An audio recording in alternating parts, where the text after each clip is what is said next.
Hello friends, आप सभी का बहुत बहुत स्वागत है मेरे यूट्यूब चैनल ज़िंदगी विद अंशिका में। मैं उम्मीद करती हूँ कि आप सभी बहुत अच्छे होंगे।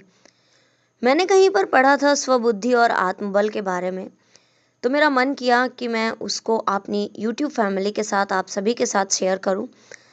तो मैं चर्चा करती हूँ स्वबुद्धि और आत्मबल को लेकर। फ्रेंड्स, मानव जीवन जटिलताओं से परिपूर्ण है। हमारी जो लाइफ है, इसमें बहुत सारी प्रॉब्लम्स हैं, बहुत सारा स्ट्रगल है, बहुत सारी डिफ़िकल्टीज़ हैं। प्रत्येक व्यक्ति की अनुभूति, बुद्धि और वृत्तियां विलक्षण होती हैं। इसलिए ये ज़रूरी है कि मनुष्य अपने जीवन में अपने पथ का चयन स्वयं करे। मतलब हमें अपने रास्ते खुद चुनने होंगे। ये ज़रूरी नहीं है कि कोई और बता दे और हम उस रास्ते पर चल पड़े या किसी और के पीछे चल पड़े। हमें अपनी बुद्धि और विवेक के अनुसार अपने रास्ते का चयन स्वयं करना होगा, क्योंकि आत्मपरिचय की गहनता किसी अन्य द्वारा संपूर्ण समझना संभव नहीं है। वही बात है कि कोई और जान ही नहीं सकता है कि हमारे अंदर कितनी प्रतिभा है। समाज और परिवेश की अपेक्षाओं से प्रभावित होकर लिया गया कोई भी निर्णय हमारी आंतरिक चेतना और प्रकृति के अनुरूप नहीं होता। और जब हम परायों के परामर्श और अनुभूतियों पर निर्भर होते हैं, तो हम आत्मविस्मृति के पास में बंध जाते हैं। जैसे कि मैंने अभी पहले आपको बताया कि कोई और जान ही नहीं सकता कि हमारे अंदर कितनी क्षमता है, कितना हुनर है, कितनी प्रतिभा है। और बाई चांस अगर हम किसी के ऊपर डिपेंड हो गए कि फलां व्यक्ति अगर ऐसा बताएगा तो ही मैं ये करूँगा, अदरवाइज नहीं करूँगी, या मैं ही ये सोचूं कि मैं किसी को अपना रोल मॉडल मानूं, या मैं किसी के सहारे रहूं कि वो जैसा डिसीजन लेंगी मेरे लिए बहुत ही बेटर रहेगा, तो ये गलत होगा। क्योंकि मैं क्या हूँ, मेरी क्षमताएं क्या है, मेरी हुनर क्या है, मेरी कैपेबिलिटी क्या है, मेरी एबिलिटी क्या है, ये सिर्फ मैं जानती हूँ। सामने वाला नहीं जानता है। सामने वाला हमें सिर्फ उतना जानता है जितना हम उसे दिखा सकते हैं। ऐसा पथ जो केवल बाह्य प्रेरणाओं पर आधारित हो, जो मनोवांछित सुख और संतोष प्रदान ही नहीं कर सकता। तो ये जरूरी है कि व्यक्ति अपनी स्वबुद्धि और आत्मबल के आधार पर अपने लक्ष्य और दिशा का निर्धारण करे। उदाहरण के लिए, पेरेंट्स चाहते हैं कि उनका बच्चा डॉक्टर बने, लेकिन बच्चा तो इंजीनियर बनना चाहता है, या एडवोकेट बनना चाहता है, लॉयर बनना चाहता है। क्योंकि पेरेंट्स को नहीं पता है कि बच्चे का इंटरेस्ट किस चीज़ में है।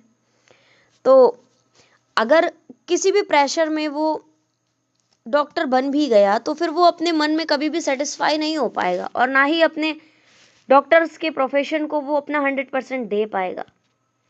स्वपथ का चयन आत्मशक्ति और स्वावलंबन को उत्प्रेरित करता है।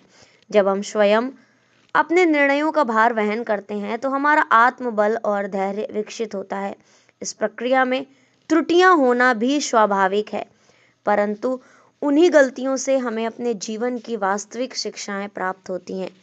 प्रत्येक विफलता हमें आत्म परीक्षण और आत्म सुधार का अवसर प्रदान करती है। आप सभी ने हरिवंश राय बच्चन की वो कविता तो सुनी ही होगी, कोशिश करने वालों की कभी हार नहीं होती है। यानी कि जब कुछ करने से हमसे गलतियां होती हैं, तो हम उन गलतियों का सुधार भी करते हैं और उन गलतियों से बहुत कुछ सीखते भी हैं। इस प्रकार स्वनिर्णय का पथ हमें आत्मविकास और स्व परिपूर्णता की ओर अग्रसर करता है।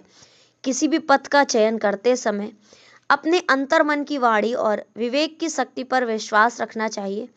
यद्यपि समाज और परिवार से प्राप्त परामर्श मूल्यवान हो सकते हैं, किंतु अंतिम निर्णय व्यक्ति ही अपनी प्रकृति और अनुभवों के आधार पर कर सकता है, और अंतिम निर्णय व्यक्ति की अपनी प्रकृति और अनुभवों के आधार पर ही होना भी चाहिए। आत्मनिर्णय से उत्पन्न स्वाधीनता व्यक्ति के जीवन को गरिमा और संप्रभुता प्रदान करती है। ये न केवल बाह्य रूप से बल्कि आंतरिक रूप से भी उसे सशक्त बनाती है।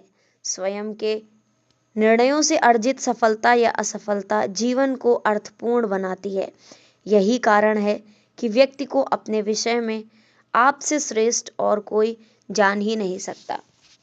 देखिए, वही बात निकलकर सामने आई कि जब हम अपने स्वयं के निर्णय लेते हैं, सेल्फ डिसीजन मेकर बनते हैं और हम जो कुछ भी होते हैं उसमें अपना 100% लगाते हैं अपने आप को बेटर बनाने के लिए या अपना बेस्ट वर्जन बनाने के लिए। तो जाहिर सी बात है कि जब हम खुद में सक्षम होंगे, अपने आप को सशक्त बनाने के लिए खुद प्रयास करेंगे, तो हमारे अंदर संतोष भी रहेगा। क्योंकि हमारे अंदर ये बात आएगी ही नहीं कि फला व्यक्ति ने ऐसा कह दिया तो मैंने ऐसा कह दिया कर दिया, वरना मैं तो कुछ और ही करता या मैं तो कुछ और ही करने वाली थी। जब डिसीजंस भी हमारे होंगे, लाइफ भी हमारी होगी, एम भी हमारा होगा, तो और मेहनत भी हमारी होगी और जितने भी एफर्ट्स होंगे वो भी हमारे होंगे, तो निश्चित तौर पर 100% डेफिनेटली हम अपनी लाइफ में सक्सेसफुल होंगे। और कहीं ना कहीं हमारे अंदर ये सेटिस्फेक्शन भी रहेगा कि हम जो चाहते थे वो आज हम हैं। तो बस इतना ही। फिर मिलूंगी एक नए किसी ऐसे ही चिंतन के साथ। Thank you so much, thanks for watching and thanks for supporting.